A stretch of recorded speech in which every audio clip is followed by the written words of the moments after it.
On a jury for a criminal trial can weigh on a juror's mental health, especially when jurors are required to pay minute attention to evidence, which can be gruesome.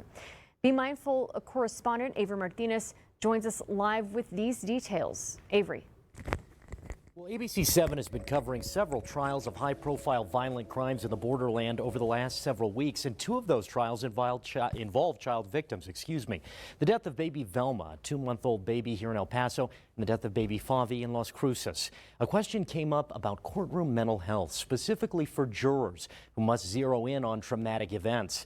I spoke with Liloba Sichiro, a fellow reporter who's covered both trials. It is important to note that the jurors receive very good mental support once they're placed. When we talk about mental health, the impact on jurors is not something you hear about often. And, you know, these are people who have to listen to a lot of really graphic evidence, look at a lot of really graphic evidence, and then ultimately have this massive responsibility of having to decide someone's fate, right? It's a lot. Right. Well, and then it's also a criminal case, so you're also dealing with very intense evidence. And can you describe to me a little bit of the mental space of the courtroom? Because obviously we're talking about jurors who have a very important job, and a lot of that's happening inside here, but a courtroom's a little different than, say, just on the street.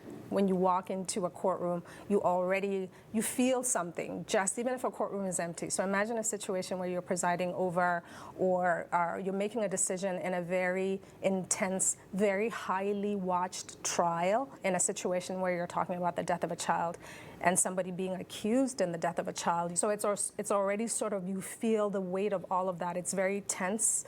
I wanted to talk a little bit about secondary trauma, which is sort of, you are so focused on, let's say, a violent act that didn't happen to you, but you've heard about, you've had to focus on that, you know, if you think maybe jurors are going to experience that, or other people in the courtroom. You know, jurors are human beings. These are people who, at the end of the day, in the case of both the Varela and the baby Fabi trial, which I covered recently, those juries were not sequestered, which means they have to go home at the end of the day. And I can imagine that if you are a parent, it's especially difficult. We task our juries with coming up with these very difficult decisions, but it's important to remember at the end of the day that they're human beings too.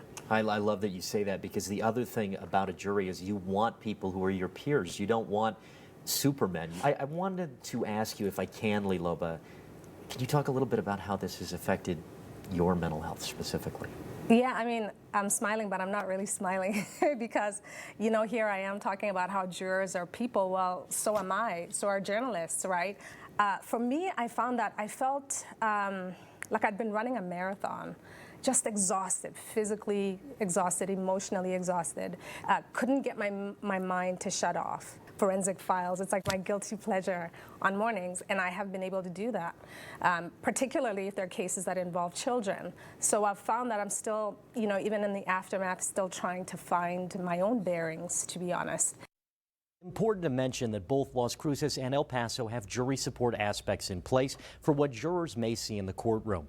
The judicial branch of New Mexico has suggestions for their jurors after their time in the courtroom. You can find those resources on KVIA.com under Be Mindful. I'm Avery Martinez for ABC7. All right.